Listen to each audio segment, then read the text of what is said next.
Alright, hi guys, it's Mr. Tobias, and we're going to be looking at transformations in geometry today. And so before we even get started, I just want to go ahead and make sure that you feel comfortable at any time in the lesson to pause the video or even go back and look at something. Sometimes we don't catch on to things as quick, but that's okay. All you got to do is go back and take a look at it. So feel free to do that. Don't be nervous. Just make sure you get everything you need to understand what's going on. So let's go ahead and look at what transformations are. The first thing to know is that there are four main types. The first one is that we're going to look at is a reflection. That's when you take a shape, you have a line of reflection, and it's reflected over to give you a new shape. And so a good example of that is obviously a mirror. We see our reflections every day. So that's a reflection. But then one that's not so obvious is maybe a pair of shoes. You have your left shoe and your right shoe. They should look exactly the same, but they're just reflected. So that's a reflection. And then our next one is a rotation. That's when you take a shape and you rotate it a certain amount, and everything looks the same, it's just rotated. So some good examples of that might be a Ferris wheel, or the pod on a Ferris wheel. Whenever it turns around the circle, that pod is just rotated. And then maybe another one that might not be as obvious is actually, if you think of a person playing a guitar, that pick that they're holding in their hand is actually rotated whenever they move their elbow. It's rotating in a circle motion. So those are rotations. And so let's look at our next one, which will be a translation. A translation is whenever you take an object and you just move it to a new position. Everything stays exactly the same, it just moves to a new spot. And so a really good example of that is an airplane or a jet flying in the air. It looks exactly the same, nothing changes about it, it just moves to a new spot. And so that's what a translation is. Next, we have dilation. That's whenever you take a shape and you make it either bigger or smaller. And in this case, we've shown a triangle getting bigger. But a good example of that is, let's say you're on vacation and you went and saw the Statue of Liberty, and you see how huge it is. But then you go to the gift shop and you buy a small toy replica of it. That's a dilation, because everything looks exactly the same. It has all the same details. It's just that one's bigger than the other. And so that's a dilation. So let's look at a reflection and how that would be used in math and on a coordinate graph. The first thing to know is that there are four main types of reflections on a coordinate graph. And those four types are whenever a shape is reflected over the y-axis, the x-axis, the line y equals x, and the line y equals negative x. And so for each of those, there's a formula for how a point is affected whenever it's reflected. And let's take a look at those. So the first one is whenever we reflect over the y-axis, the point xy is changed to negative xy. And so an example would be the point 2,5 is changed to negative 2,5. Then we have whenever it's reflected over the x-axis, and so the point would change from xy to x negative y. And so then 2,5 would change to 2 negative 5. And then reflected over the line y equals x, xy changes to yx. And so 2,5 would change to 5,2. And then lastly, I know there's a lot going on, but the last one is whenever it's reflected over the line y equals negative x. The point xy is changed to negative y, negative x. And so 2,5 would change to negative 5, negative 2. Now let's take a look at how that would work on a coordinate graph. So let's look at the y-axis first. So let's say we start with the triangle ABC. That's that red triangle on the right-hand side. We have the coordinates 1, 1, 1, 4, and 4, 1. And remember, our formula for reflecting over the y-axis was negative xy. And so the point A, 1, 1, would change to negative 1, 1. And so then you would do that for B and C as well. So 1, 4 changes to negative 1, 4. And C, 4, 1 changes to negative 4, 1. And so you get a new shape, but it's just reflected over the y-axis. So then let's look at the x-axis. We have our original triangle, ABC, on the top, the red triangle. And then it's reflected over the x-axis. And that's how we get our new A, B, and C. And you would use your formula in the exact same way to get your new triangle. And then we have the two lines. Let's do y equals x. And that's that slanted line right down the middle. So we start with the red triangle in the bottom, and it's reflected over that line to get us our new a, b, and c. And we would use our formula, xy changes to yx, and we would get our new points.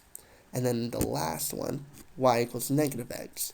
We start with a, b, and c, reflected over that slanted line, and then we get our new shape. And you would use your formula the same way we did with the rest. So if you need to, make sure to go back and look at any of the examples or the formulas we've done so far, and just make sure you understand what exactly is going on. But let's go ahead and move on to the next transformation. And our next one is rotation. So there are three types of rotations on the coordinate graph, and those three are whenever you rotate 90, 180, and 270 degrees. And so, as you can guess, there's a formula for how a point is affected for each of those as well. And so, when rotated 90 degrees, the point xy is changed to negative yx. And so, 3, 6 would change to negative 6, 3. Then 180 degrees, the point xy is changed to negative x, negative y. And we would have 3, 6 is changed to negative 6, negative 3. And then lastly, whenever it's rotated 270 degrees, xy is changed to y, negative x. And so 3, 6 would change to 6, negative 3. And so once again, let's take a look at how that looks on a coordinate graph. So let's rotate 90 degrees. We start with the red triangle again, a, b, and c. And we have 1, 2, 3, 6, and 3, 2. And so remember the formula for 90 degrees was negative yx. And so 1, 2 for a would change to negative 2, 1. And then 3, 6 would change to negative 6, 3. And 3, 2 would change to negative 2, 3. And so 180 degrees, you would use your formula. And all of these are rotated right around the origin. That's something that, in case you can't see that, it's important to understand that any shape is rotated around the origin. And so you would use your formula for 180 degrees, and you would get your new position of the shape. And the last one, 270 degrees, is we start with that red triangle, and it's rotated all the way around the origin, almost to the same spot, but not quite, and we get our new shape. We get a new A, B, and C. And so go back and look at anything you need to make sure you've got all of that. Our next transformation is a translation. And remember, that's whenever we move one shape from the original position to a new position. And so it'll always look the same. Its orientation won't change. And so there's, as you can guess, there's a formula for that one as well. And so when moving or translating, the point xy is changed to x plus a and y plus b. And a is the number of units that it's moved to left or right. So if you move left, it'll be negative, and if you move right, it'll be positive. And then b is the number of units the shape is moved up or down. And moving down is negative, and as you can see, moving up will be positive. So let's take a look at how we'll do that. Alright, so let's say we want to move a shape right 2 units and down 4 units. So we start with the red triangle, and we're going to move down 4 and to the right 2. And so we would take our point A, 1, 1, and to move it right, we would add 2, and to move it down, we would subtract 4. So then our new point would be 3, negative 4. And you would do that to all the points. And so you'd add 2 to the x values and subtract 4 from the y values. And you would get your new points. And so you can see in our picture that it's moved down and to the right. Let's look at another one. So let's say we want to move left 3 units and up 3 units. So if we want to move left 3 units, we would subtract 3 from the x values, and then we would add 3 to the y values to make it move up. And so let's see our picture of that. So we start with our red triangle, and if you want to, you can look at A and see that it moves left 3 and then up 3 as well. And so we get new values for those. So if you need to, go back and look and just make sure you see how everything's moving in the examples. Our last transformation is a dilation. And so that's whenever a point is changed from xy to kx, ky. And so dilating will make an object bigger or smaller. And k is the number that represents how much the shape is dilated. If k is less than 1, it makes it smaller, and then if k is bigger than 1, it makes the shape bigger. So let's look at an example. In this example, k is 3, and so since k is greater than 1, we know that it's going to get bigger. And so what we would do is we would look at a point, A, so we're looking at 1, 1, and we would multiply both the x and the y values by 3. So 1 times 3 and 1 times 3 will give us a new point, 3, 3. And then you do that to b and c as well. And so you would multiply both x and y values by 3. And let's look and see what that would look like. So we start with that small triangle, A, B, and C, and we're multiplying everything by 3, so it's 3 times as big as when we started. And so we get our new triangle, the blue one, and we can see how all those points are 3 times as bigger. And so let's look at our last example. K is 1/2.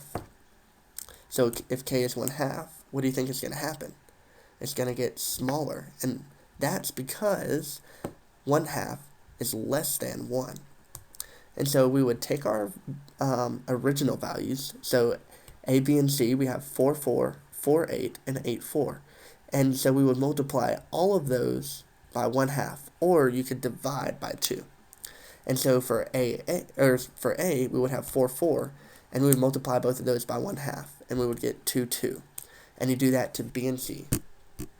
And so we would start with the red triangle, and then you can see that the blue one is half as big. And so we get the new values. Alright, so that's all of our transformations. If you have any questions about that, make sure to go back and look, and make sure you understand everything that's going on so that you're ready for class the next day. And we'll see you there.